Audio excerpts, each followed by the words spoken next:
Hi, my name is Siobhan McKenna, and I currently live in Seattle, Washington. The theme of emerge resonates with me because over the past year and a half, I've begun to look at myself, my career, and my future, and have begun to make changes in my life that align with where I want to go. And that's a little bit of what I wrote about in my piece. Coming into view. Emerge, to move away from something and come into view. 1. The Tampa Bay shimmers in the evening sun, and girls in mini shorts roller skate along the waterfront path as I drive Bayshore Boulevard into my night shift.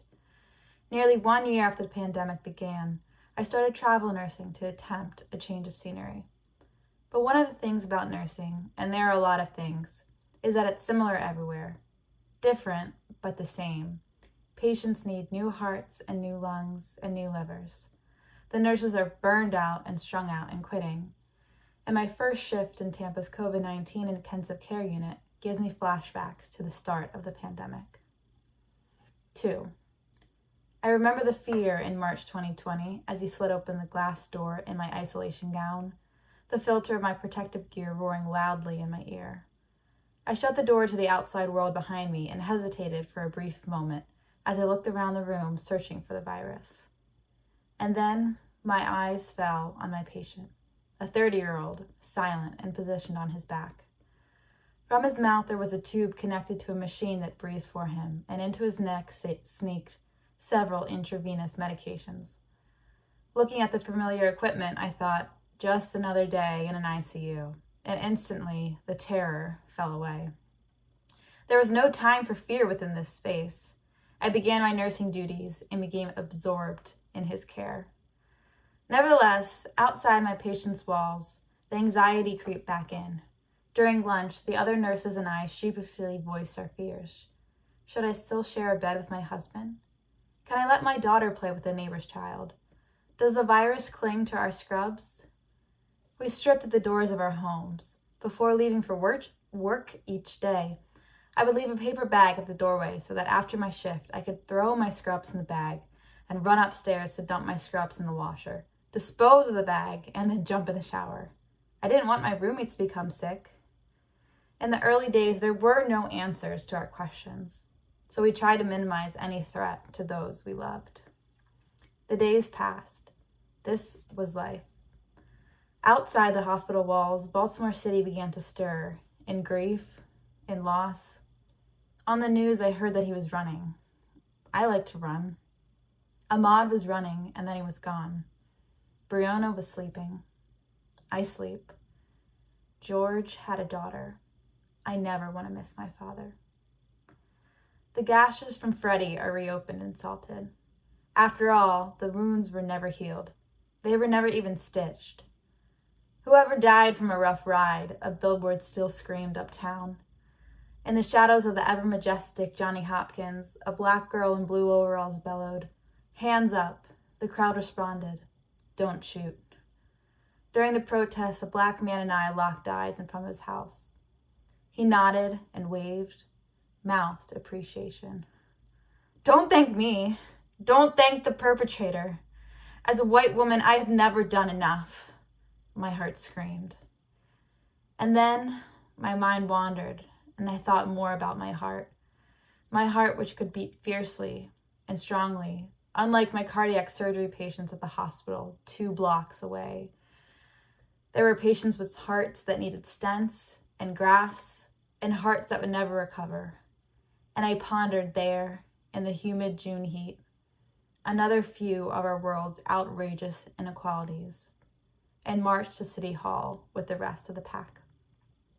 That was my brain that summer, ping-ponging between racial and medical injustices. I was particularly focused on one patient who was waiting for a heart transplant. She was young, in her 20s, my age. My coworkers and I would joke with her to keep her spirits high as we watched baseball in between grueling physical therapy sessions. Eventually, one heart was a match, and she underwent surgery. But even surgeons are human, and medical jargon and settlement money couldn't resurrect her from the dead. In the midst of riots, in the middle of a pandemic, another life, another light was extinguished. 3. People say that the pandemic changed the world. It didn't. The pandemic simply revealed to us our system's flaws stripped down when operating at grotesque capacities. Let's look at health outcomes for a moment and simmer on the data that has consistently shown that Black and people of color have poorer health outcomes. The life expectancy of Black Americans is 4 years less compared to white Americans. Black mothers are more likely to die in childbirth, and Black Americans and racial minorities in America are more likely to have higher rates of obesity, hypertension, and diabetes. Why? Because racism has always driven the social determinants of health, the factors in the places where we live, work, and play that affect health and quality of life.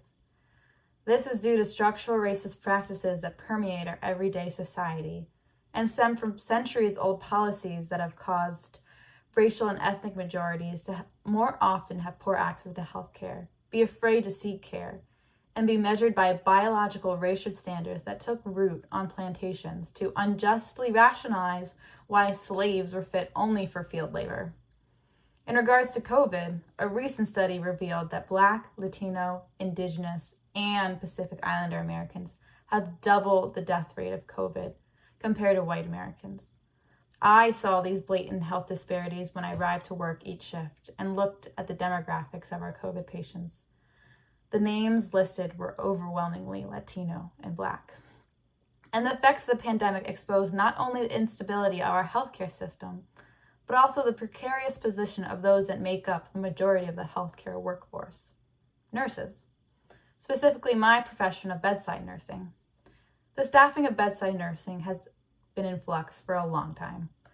The first reason is because of the nursing shortage. For years, there have been less nurses going into the profession, more nurses leaving the profession, and more patients to care for as the baby boomers grow older.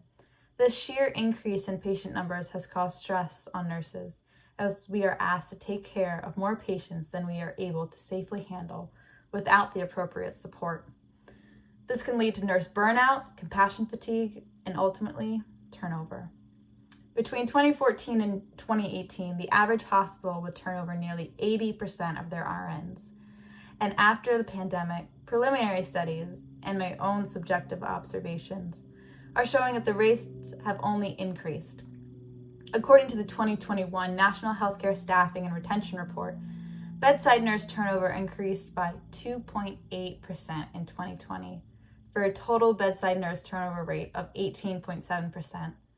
That's nearly 20% of hospital RNs leaving their jobs in 2020. Second, since nursing is essentially the same in every state, the job offers the luxury of leaving to perform an identical role in any hospital while earning potentially double one's salary, travel nursing. In March 2021, I decided to begin travel nursing because there were too many ghosts in Baltimore after nearly 10 years of living and working there. And I started travel nursing because I've always struggled with nursing as part of my identity. In nursing school, it seemed like every other student felt a sense of purpose. They had finally reached a peace within their soul by choosing nursing as a career, while I struggled to find an equivalent fulfillment. You see, the thing about nursing is that the profession is more than a job. It's a vocation.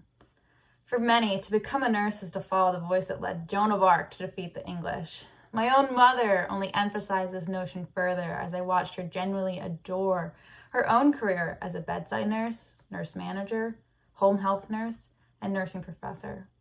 And her persistence for me to join the ranks weighed heavy on me. You'd be a great nurse.